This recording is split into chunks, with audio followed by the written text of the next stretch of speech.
Nick Kyrgios has recently accused the ATP of protecting Jannik Sinner during his doping saga.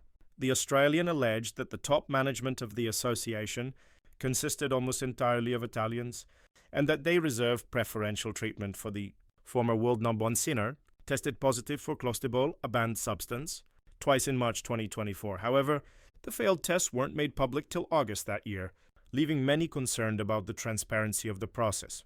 The four-time Grand Slam champion was eventually ruled to have no intent to cheat, and he served a 3-month-long ban before returning to his winning ways. Recently, Nick Kyrgios accused the ATP of protecting Jannik Sinner during his doping scandal. Speaking in an appearance on the UN Scripted by Josh Mansour podcast, the Australian stated, "He's the number one player in the world when he tested positive, and there's no doubt he's an incredible player, and he's going to be carrying the sport for the next 10 to 15 years with Alcaraz." So, obviously they're protecting him to some degree.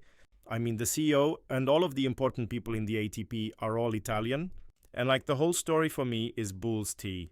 Despite the WADA stating that Jannik Sinner bore no significant fault for his positive tests, Kyrgios has repeatedly shown his dissatisfaction with the way the case was handled over the course of the past year.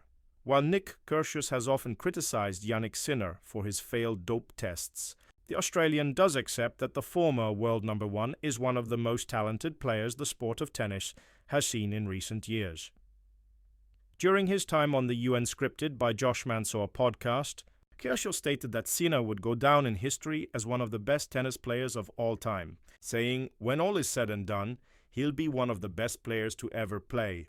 I played against him, and it was an incredibly close match, and I was like, this kid's going to be fucking unbelievable. So I was like, I think you're good enough to do it on your own merit, Nick Kyrgios. And Jannik Sinner played each other in 2022 for their round of 16 encounter at the ATP Masters 1000 Miami. Sinner won this match 7-6-3, 6-3,